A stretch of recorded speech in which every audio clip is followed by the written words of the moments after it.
나는 진짜 그리스도인가? 그댄 진짜 우리 그리스도인인가? 우리 어떻게 알 수 있을까요? 저는 이렇게 우리 정의하고 싶습니다. 하나님의 무조건적인 사랑을 받아서 무조건적인 사랑을 베풀면서 살아가는 사람이다. 근데 신앙생활 오래 이렇게 하신 분들은 우리 하나님의 사랑이 무조건적인 사랑으로 느껴지시나요? 아니면 조건적인 사랑으로 느껴지시나요? 이 질문을 제가 던지고 싶습니다. 어떤가요? 하나님의 사랑이 조건적인가요? 무조건적인가요?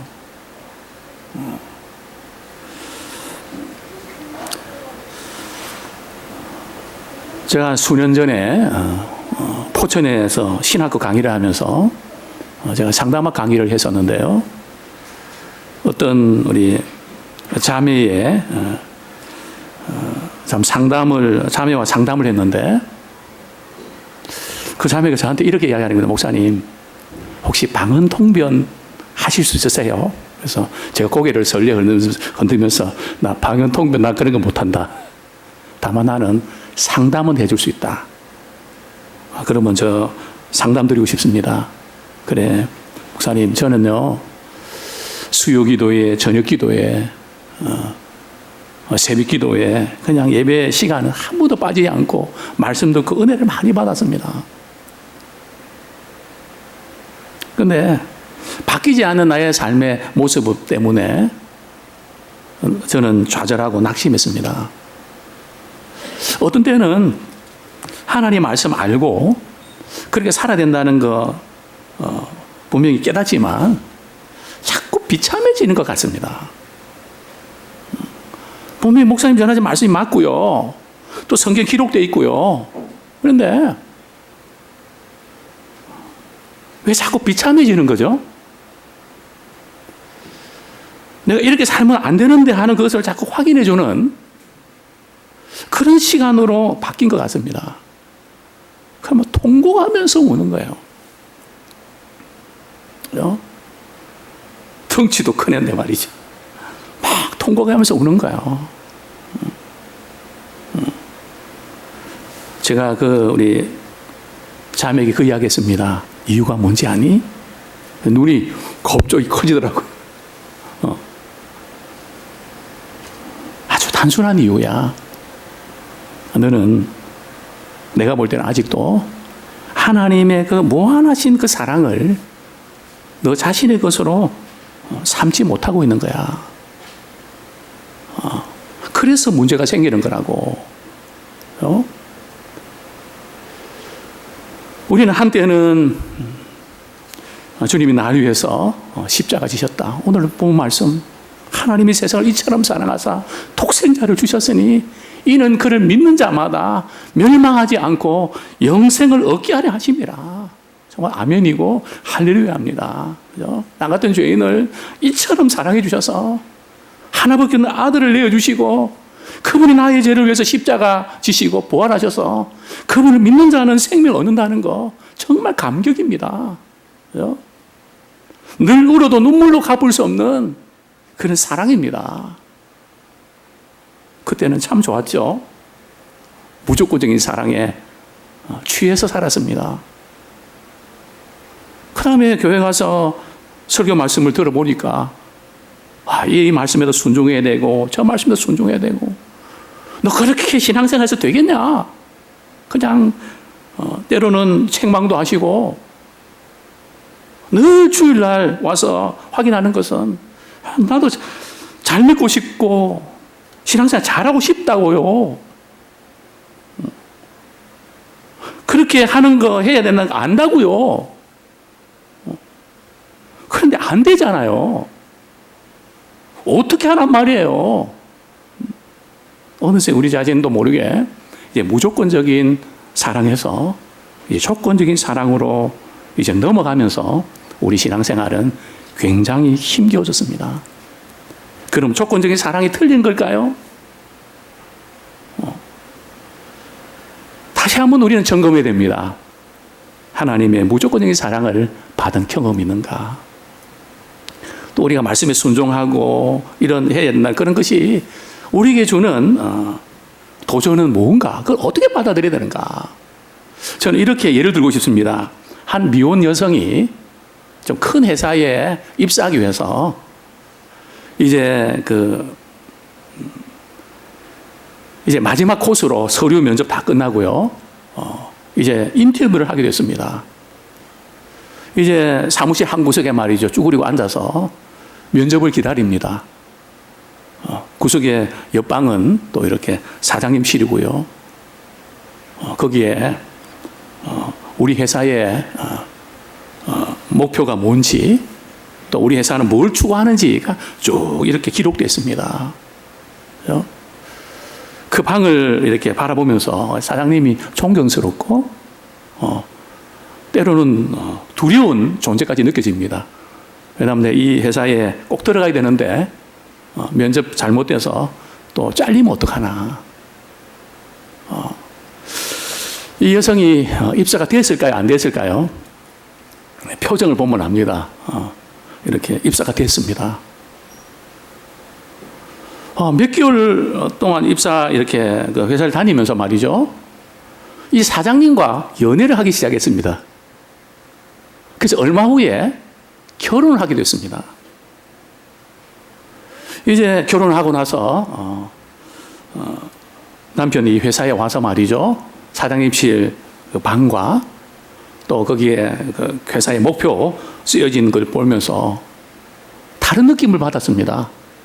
이제는 사장님이 두려움의 존재지만은 참 사랑스러운 존재로 아끼는 존재로 바뀌어졌습니다.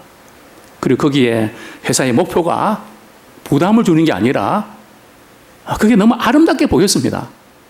무슨 차이일까요? 규칙과 모든 것은 바뀌지 않았습니다. 다만 그 사람에 대한 태도와 또 관계가 바뀐 겁니다. 이게 바로 지금 굉장히 중요한 우리의 신앙생활하는데 키워드가 될 수 있습니다. 먼저 저는 하나님의 사랑이 조건적으로 느껴지는 이유가 무엇일까? 이 부분을 먼저 한번 우리 진단하고 들어가면 좋겠습니다. 오늘 본문 요한복음 3장 16절은 세계의 모든 사람들이 가장 좋아하는 성경 구절입니다. 우리 아이들도 말이죠. 이 말씀 잘 압니다. 또 저는 우리 아이들, 우리 손주들 말이죠. 울 때 자장가로 또 사용하기도 합니다. 하나님이 세상을 이처럼 사랑하사 독생자를 주셨으니 그 정도 하면 애들이 잠이 들더라고요. 그래서 제가 잠자오는 또 다른 기술은 없어도 잠재우는 기술은 조금 있는 것 같아요. 어떤 때는 설교 때도 그런 것 같아서 걱정이 조금 들곤 하지만 그런데 참 이 말씀은 우리가 이렇게 듣고 찬양할 때 참 좋은데요. 또 이 말씀을 우리가 들으면은 조금 뭔가 마음이 불편하고 힘들어집니다. 우리 요한복음 3장 36절. 믿는 자는 영생을 얻는다 그랬는데 같은 장에서 말이죠. 우리에게 이 말씀을 주십니다. 우리 36절 요한복음 같이 한번 읽겠습니다. 시작. 아들을 믿는 자에게는 영생이 있고 아들에게 순종하지 아니하는 자는 영생을 보지 못하고 도리어 하나님의 진노가 그 위에 머물러 있느니라. 참 요한복음 3장 16절을 우리가 말씀을 우리가 대할 때는 정말 하나님 무조건적인 사랑으로 나를 사랑해 주셨어. 아멘입니다. 너무 좋습니다. 근데 좋은 것도 잠깐이고 그 다음 본문을 보면 아들을 믿는 자에게는 영생이 있는데 어떻게 믿는가? 어떻게 믿는 겁니까?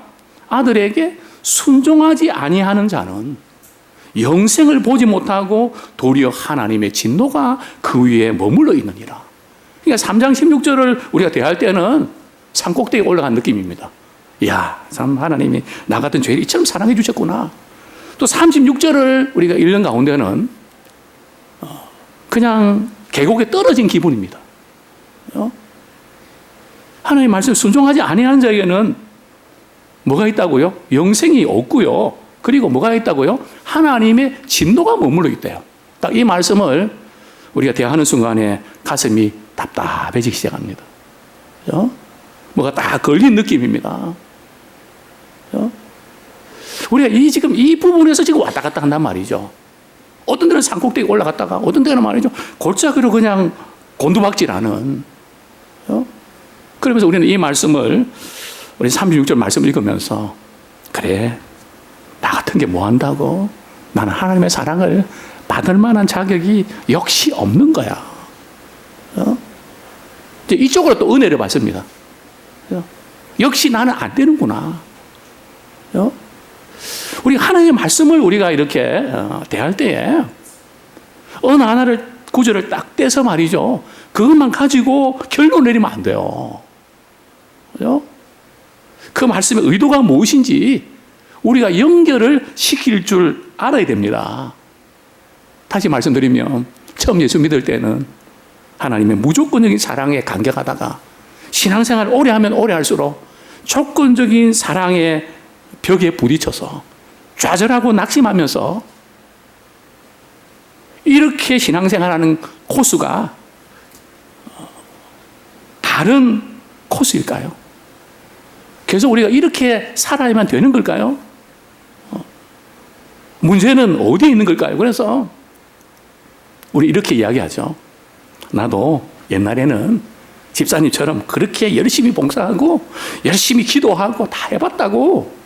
근데 지금은 아니야.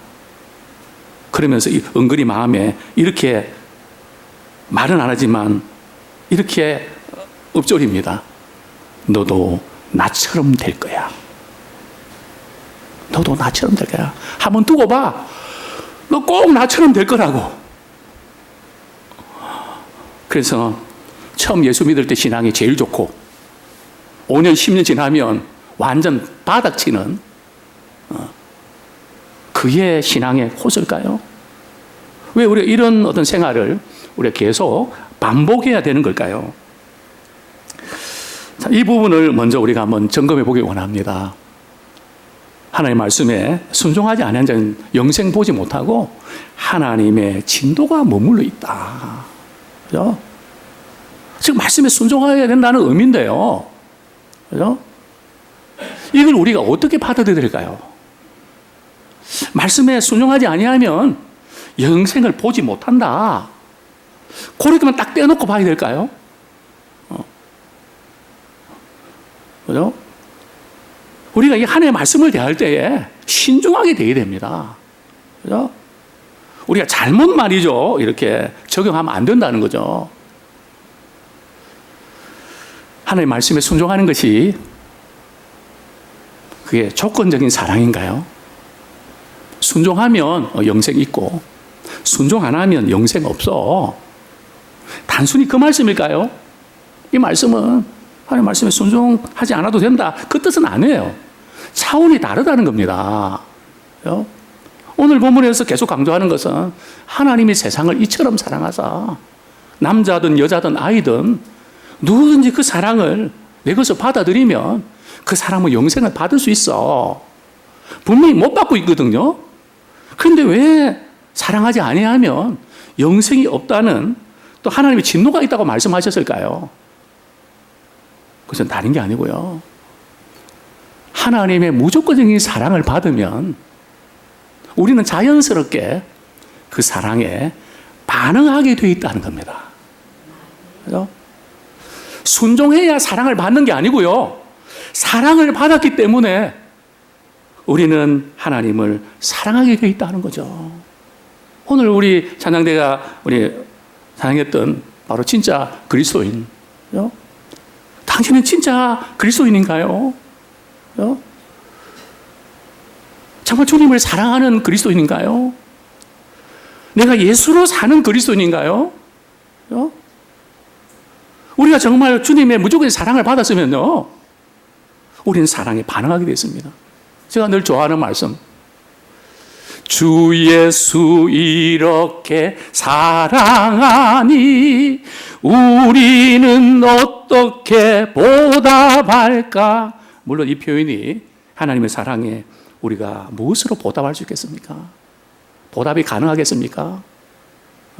하늘을 먹물로 삼고 정말 그 어떤 것과 측량할 수 없는 그 하나님의 그 사랑을 우리가 어디에 견줄 수 있겠습니까? 우리 하나님의 무조건적인 사랑을 받으면 우린 거기에 대해서 반응하게 된다는 거죠. 우린 강조점이 거기 있는 겁니다.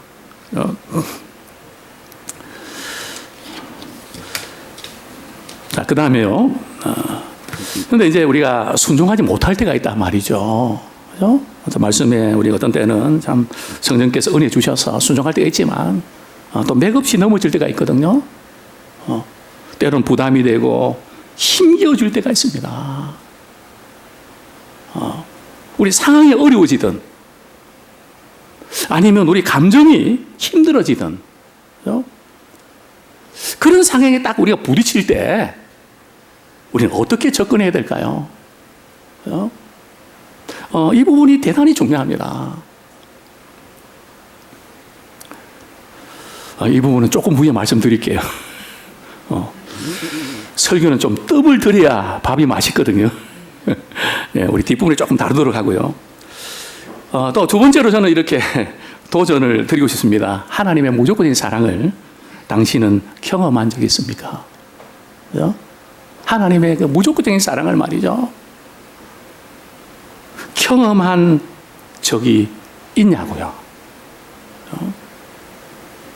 여기서부터 출발해야 됩니다.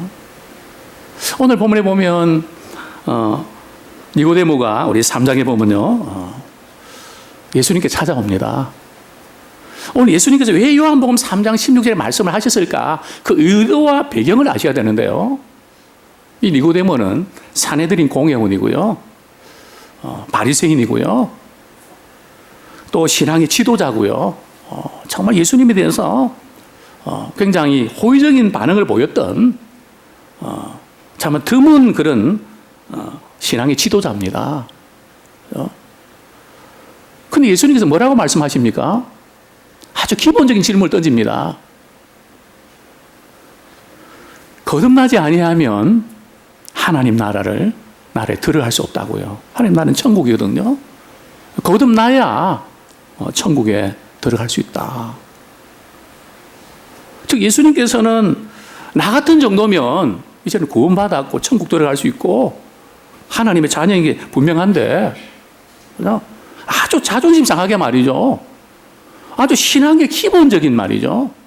거듭나지 아니하면 하나님 나라를 볼 수 없다. 이렇게 말씀하셨습니다.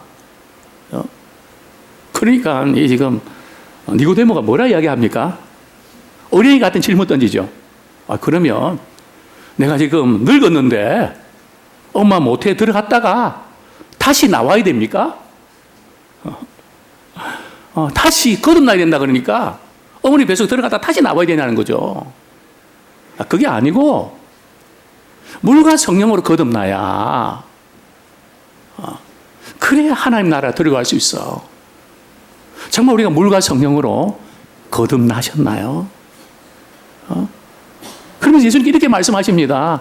이스라엘 백성들이 출애굽하고 광야에 들어갔을 때 그때 하나님과 모세가 원망하다가 모세에 물려 말이죠. 죽었죠? 불뱀에 물려서 죽었습니다. 막 여기저기에서 말이 아프다고 난립니다. 죽겠다고 그냥 탄식이 여기저기 터집니다. 하나님께서 모세에게 말이죠. 빨리 뭘 만들라고요? 노수로 된 장대를 만들어서 그것을 들어 올려라. 그러면 그거 바라보는 사람은 산다. 그래서 정말 아픈 가운데 말이죠. 노병을 바라보니까 살아났단 말이죠. 예수님 이 말씀 인용하십니다. 마찬가지로 인자도 들려야 하리니 무슨 뜻입니까? 즉 예수님이 나의 죄를 위해서 십자가에 못 박혀 죽으시고 믿는 자는 구원을 받는다. 그것을 믿는 자는 생명 얻는다. 그것을 다시 한번 말씀해 주셨단 말이죠. 정말 우리가 정말 이 거듭난 증거가 있는가. 이 거듭났다는 건 뭘까요? 로마서 5장 5절에 보면요. 소망이 부끄럽지 아니하면 하나님의 사랑이 우리 마음에 부어졌다고 말씀합니다. 이 거듭났다는 것은 말이죠. 우리가 구원받았다는 것은 내가 예수님을 영접하는 순간에, 구주로 시인하는 순간에 하나님의 사랑이 우리 속에 들어왔다는 겁니다. 하나님의 사랑이 우리 속에 들어왔습니까? 한번 물어보시죠. 하나님의 사랑이 들어왔습니까? 이게 중요합니다. 무조건적인 하나님의 사랑이 말이죠. 우리 속에 들어왔느냐. 요한일서도 보면 예수님을 구주로 시인하면 말이죠. 하나님이 우리 안에 거한대요. 하나님 우리 안에 쏙 들어오는 걸까요? 크신 하나님이 우리 안에 어떻게 들어오죠? 어떤 우리 주일학교 아이들은 예수님이 요 안에 계신다고, 마음속에 계신다고. 우리 하나님이 그렇게 작으신 분인가요? 물론 키 큰 사람은 조금 다를 수 있겠지만 그런가요? 뭐가 들어왔다는 겁니까? 성경에 보면 하나님의 사랑 안에 간다는 겁니다. 하나님의 사랑이 들어온 거예요. 저는 이것을 청소년 때 말이죠. 부흥 집회 때 회개기도 하면서 말이죠. 하나님 내 인생이 꼬였고 힘들어지고 이 모든 것이 죄의 문제였습니다. 주님이 나를 위해서 십자가 지셔서 나의 죄를 사심을 믿습니다. 그렇게 고백하고 또 주님의 사랑을 또 내 것을 받아들일 때 말이죠. 어떤 일이 벌어졌는가 하면 하나님의 사랑이 말이죠. 우리 속에 쑥 들어온 거예요. 그걸 어떻게 하는가 하면 말이죠. 보는 사람마다 사랑스러운 거예요. 저는 늘 그런 말씀 많이 드렸죠. 제가 제일 싫어하는 상대가 여자입니다. 이랬다 저랬다 하는 그것 때문에 말이죠. 저는 여자는 정말 싫었거든요. 그러나 하나님 사랑을 받고 보니까 말이에요. 여자가 너무너무 사랑스러워. 변덕스러운 것도 말이에요. 너무너무 좋은 거예요. 변화를 주니까 너무 좋은 거예요. 다르니까 너무 좋은 거예요. 세상을 보고 어떤 데는 개를 보고 말이죠. 저는 개를 부러워하는 사람 아닙니까? 이런 팔자도 좋구나. 이런 때 네가 잠이 오냐? 나는 지금 신경 써서 잠도 안 오고 고민, 난 죽고 싶은데 너는 그냥 그렇게 자빠져갖고 퍼잘 수 있냐? 저는 개도 미워했습니다. 근데 하나님의 사랑이 들어오니까요. 개도 사랑스러운 거예요. 그죠? 저는 이 놀라운 변화. 그죠? 저는 사람들 많이 미워했습니다. 참 못마땅하고요. 예민했습니다. 제 별명이 뭔가 하면 샤프입니다. 그러나 하나님의 사랑이 들어올 때에 바뀌기 시작했습니다. 신앙은 다른 거 아닙니다. 하나님이 우리를 이처럼 사랑하셨는데 나도 주님을 사랑하고 또 우리 주변에 있는 사람들 그 사랑 흘려보내는 그렇게 살고 싶습니다. 누가 시켜서가 아니고요. 그래서 사도 바울은 이런 관계를 하나님의 사랑이 나를 강건하시는도다. 그죠? 마치 펌프질하면 물이 막 솟구치는 것처럼 말이죠. 하나님의 사랑이 우리 속에 말이죠. 솟구칠 때, 그죠? 그 사랑으로 봉사하기도 하고, 그 사랑으로 전도하기도 하고, 그죠? 바로 우리가 어느 한 순간부터 하나님의 이 무조건적인 사랑을 까마득히 잊어버린 그런 우리의 모습이 아닌가. 우리가 다시 한번 점검하기를 원합니다. 하나님이 언제 우리를 무조건적으로 사랑하셨던가요? 우리 로마서 5장 7절에 보면 우리가 아직 연약할 때에 기약대로 그리스도께서 경건하지 않은 자를 위해서 죽으셨다. 내 모습이 왜 이런가? 내가 왜 이렇게 살아야 되는가? 정말 못마땅할 때 바로 그때 예수님께서 나를 위해서 십자가에 대신 죽으셨단 말이에요. 이게 바로 하나님의 무조건적인 사랑입니다. 또 우리 본문 8절입니다. 우리가 아직 죄인 되었을 때에 그리스도께서 우리를 위하여 죽으심으로 하나님께서 우리에 대한 자기의 사랑을 확증하셨느냐. 우리가 아직 죄인 되었을 때 사고치고 문제를 일으키고 정말 그러면 안 되는데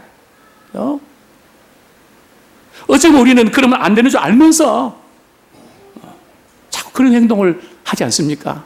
그래서 늘 이런 말 하죠. 왜 그랬을까? 하지 말아야 되는데 내가 왜 그랬을까? 그러나 우리는 또 그런 마음이 있습니다.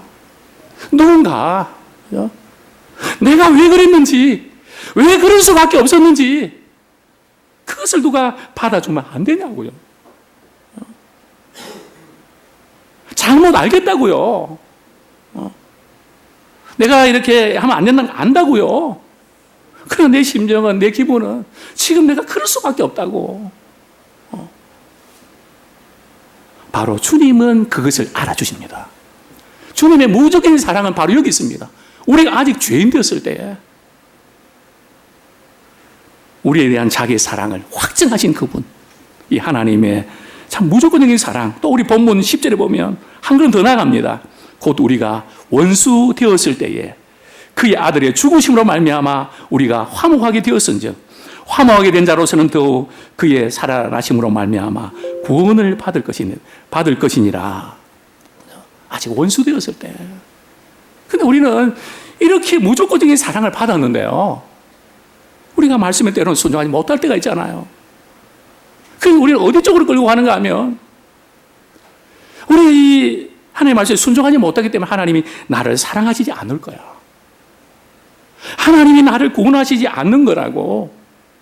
하나님이 사랑하신다면 어떻게 이럴 수가 있는 거야. 자꾸 우리 이쪽으로 몰고 간단 말이죠. 이것은 누가 우리를 그렇게 몰고 가는 걸까요? 하나님일까요? 사단일까요? 사단입니다. 우리가 때때로 정말 잘하고 싶은데 무너질 때 있거든요. 그때마다 우리는 어떻게 적용해야 될까요? 사단은 우리로 하여금 자꾸 너 이것 때문에 저것 때문에 너 하나님 사랑 받을 자격이 없는 거야. 너 그러면 안 되잖아. 너 끝난 거야. 그렇게 우리를 몰고 가지만 저는 그때 그런 도전을 받을 때마다 저는 이렇게 극복합니다. 그래. 내가 그러면 안 되는 거 맞아. 그러나 하나님께서 내가 죄인 되었을 때, 연약할 때, 원수 될 때 십자가에 우리 주님 보내주심으로 하나님께서 나에 대한 사랑을 확증하셨어. 나는 그래도 하나님의 무조건적인 사랑을 받은 사람이고 지금도 하나님은 무조건적으로 나를 사랑하셔. 우리는 무조건적인 사랑으로 마침표를 찍지 않고 하나님이 나를 사랑하실까? 우리는 자꾸 조건적으로 마침표를 찍는단 말이죠. 여기에 속지 말고 그래서 주님이 나를 위해서 십자가 지셨구나. 우리 옆에 있는 분들에게 그렇게 인사하기 원합니다. 그래서 주님이 나를 위해서 십자가 지셨네요. 이게 중요한 거예요. 다른 사람이 좀 이렇게 못마땅하고 막 그렇게 참 힘든 상대도 있죠. 그때마다 주님이 그래서 십자가 지셨구나. 내 자신도 마찬가지고요. 우리 하나님의 무조건 사랑을 우리가 적용하기 원합니다. 처음 믿을 때만 적용하지 말고요. 계속 적용하셔야 돼요. 자, 그러면 마지막으로 말이죠. 무조건 사랑을 어떻게 하면 계속 경험할 수 있을까요? 좀 실제적인 부분을 우리 한번 점검이 되는데요. 우리 에스겔서 36장 우리 25절에서 27절은 참 하나님의 무조건 사랑을 경험한 사람이 어떻게 하나님 말씀에 순종하는 이 생활이 참 자연스럽게 진행될 수 있는가? 뭐 이거는 그냥 어려운 게 아니고요. 너무나 자연스러운 어떤 그 코스를 보게 되는데요. 우리 성경 말씀 한 구절 같이 한번 읽겠습니다. 에스겔서 36장 25절부터 27절까지 한번 띄워주시겠습니까?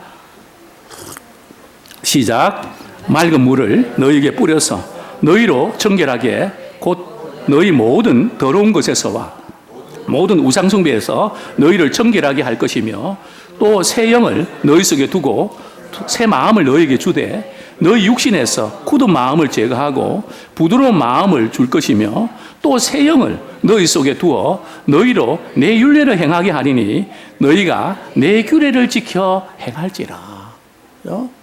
정말 우리가 성령 안에서 거듭나면 말이죠. 하나님께서 우리의 마음을 말이죠. 만져주신다는 거죠. 우린 세상에서 때는 가까운 사람들로 인해서 그렇게 믿었던 사람들로 인해서 내가 그렇게 잘했던 사람들로 인해서 여러 가지 마음의 상처, 아픔들을 우리가 갖고 있습니다. 그래서 억울하고 분한 감정들이 우리에게 쌓여 있죠. 참 거친 마음들. 그 마음을 우리가 이렇게 마사지를 해야 됩니다. 어떻게 해요? 우리 성령께서 그 거친 마음을 부드러운 마음으로 만져주세요. 하나님께서 우리의 마음을 그렇게 바꿔주시면서 우리 하나님의 율례와 규례를 말이죠. 행할 수 있도록 해주시죠.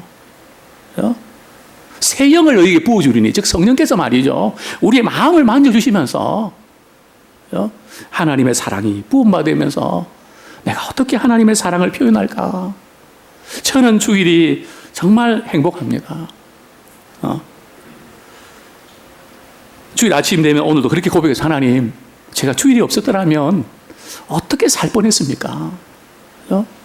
개인적으로 우리가 이렇게 예배드리면서 만나는 주님과요, 흩어졌던 우리 믿음의 식구들이 다 모여서 찬양 드리고 기도하고 또 예배 드리면서 그때 주님이 주시는 그 만남이 다릅니다.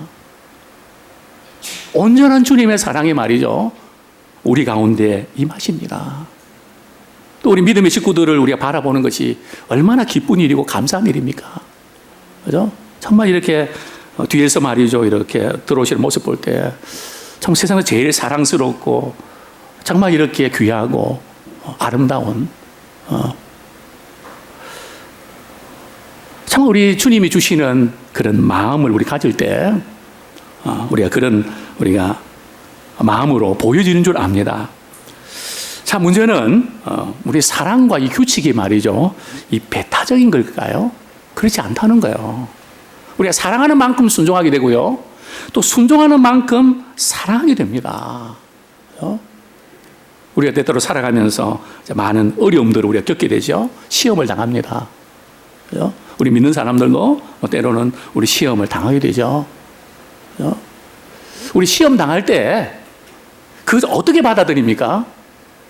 어떤 사람은 의심의 도구로 받아들입니다. 늘 사단은 말이죠, 사람과 따먹지 말라는 그것을 가지고 하나님을 의심하게 접근합니다. 하나님이 왜 선악과 따먹지 말라고 했는지 아니? 선악과 따먹으면 하나님 같이 될까 봐 하나님 겁이 나셔갖고 못 따먹게 한 거야. 하나님과 거리가 생기게 만듭니다. 자꾸 의심의 기로 생기죠. 또 우리 역시 시험 당하면 왜 하나님이 나에게 이런 고통을 주십니까?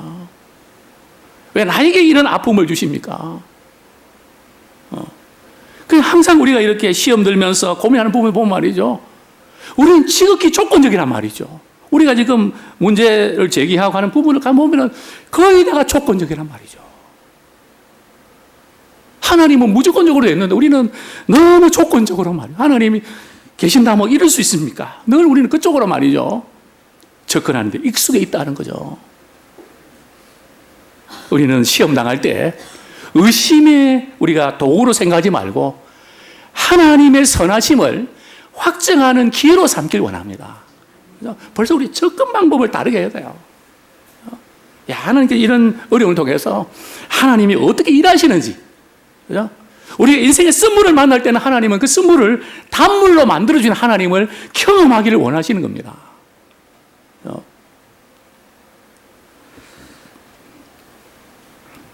오늘 우리 오전 예배 전에 불렀던 그 찬양, 그죠? 우리 로마서 8장 38절, 우리 39절에 있는 말씀, 사도 바울은 이렇게 고백합니다. 과거나 현재나 미래나 깊음이나 높음이나 우리가 살아오면서 크고 작은 여러 가지 많은 아픔들 겪었지만 그 어떤 것도 우리를 그리스도의 사랑에서 끊을 수가 없다. 분명히 하나님께서는 끊을 수 없다 그랬거든요. 근데 사단은 말이죠, 이제는 다 끝났다고 이야기한단 말이죠. 조건을 들이대면서 말이죠.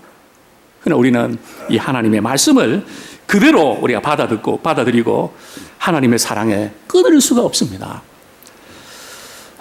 지난주에 교회 오빠라는 영화를 봤습니다. 제 집사람하고 저도 이제 교회 오빠 관계거든요. 네, 저는 사실은 좀 이렇게 많이 우는 영화라고 해서 저는 우는 영화를 별로 안 좋아하거든요. 좀 신나고 날아다니고 말이죠. 하도 이제 어렵고 힘든 그런 일들을 겪다 보니까. 근데 되게 이렇게 감동적이라 해서 그래도 그냥 또 교회 오빠니까 이 영화 봐야 되겠다 싶어서 갔죠. 거기 보면 아마 영화 보신 분도 계시죠. 그 남편 실제 실한데요. 이간희 집사님이 욕과 같이 기가 막힌 어떤 시험을 당하게 되죠. 딸 소연이가 말이죠. 태어난 지 한 달쯤에 이 아빠는 2달입니까? 2주에 대장암 사기 암 선고를 받게 됩니다.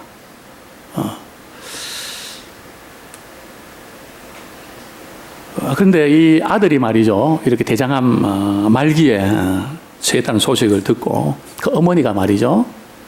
목을 메어서 자살합니다. 그때 이제 그 아들이 말이죠. 이렇게 절규하면서 기도합니다. 하나님, 제가 언제 암에 걸려서 원망했나요? 저희 엄마의 마음을 지켜달라고 그 상한 마음을 주님께서 위로해달라고 그렇게 기도했는데 이런 기도도 안 들어주시면 어떤 기도를 드릴 수 있습니까? 참 그 절규하는 그런 기도인데요. 저를 더 이상 시험 들게 하지 말아주세요. 그는 주님을 원망하고 또 원망합니다. 그러나 눈물과 절망의 기도를 드리던 중에 그런 마음속에 성령께서 일하시는 것을 느끼게 됩니다. 이간희 집사는 어머님의 죽음 앞에 절망하고 아파하는 자신보다 더 아파하시는 주님의 마음이 자기의 마음에 전해집니다. 그러면서 이렇게 고백하죠. 저의 이성적 의지와 믿음의 고백이 아닌 제 안에 성령께서 도우신 것입니다. 그러나 불행은 여기서 끝나지 않죠. 어머니가 떠난 지 5개월 후에 이제 힘겹게 항암 치료도 다 마치고 말이죠. 이제는 좀 괜찮다 하는 의사의 이야기를 들었는데 허리 통증을 이제 호소하던 아내가 말이죠. 림프종 사기 암 판정을 받습니다. 참 정신을 차릴 수 없는 이 남편은 이렇게 기도합니다. 하나님, 저의 가정 다 죽게 생겼습니다. 주님 살려주세요. 제가 다 잘못했습니다. 저의 죄를 용서해 주세요. 저의 가정을 긍휼히 여겨주세요. 다 죽게 생겼습니다. 좀 살려주세요. 그가 할 수 있는 것은 기쁜 탄식과 눈물의 기도였습니다. 쓰나미 같은 그 불행 가운데 그는 좌절하지 않고요. 평안함을 누리게 됩니다. 그가 내린 결론이 뭘까요? 바로 하나님의 사랑이라고 고백합니다. 세상 사람들 눈에는 이상할지 모르지만 벼랑 끝에 서 있는 저를 두 팔 벌려 안고 있는 하나님의 사랑. 하나님의 신실하심을 바라보니 두려움이 아닌 오직 하나님만이 주시는 참된 평안과 위로를 볼 수 있었습니다. 내가 바라보는 것은 절망의 현실이 아니라 위기의 순간 우리의 손을 잡아주시고 힘을 내라고 격려하시는 하나님의 사랑과 그 은혜입니다. 주님만 바라보고 한 걸음 한 걸음 나아가보자고 고백합니다. 이 시간 우리 말씀 붙잡고 우리 같이 한번 기도하겠습니다. 하나님의 무조건적인 사랑을 우리는 받았습니다. 물론 어떤 분들은 아직도 그 사랑을 받은 적이 없어서 늘 마음 아파하고 힘들어하고 늘 말씀을 들으면서도 살지 못하는 자책감에 빠져서 뒹구는 그런 분도 있을 줄 압니다. 그런 분들은 하나님 십자가의 그 참 무조건적인 그 사랑을 제게도 주시옵소서.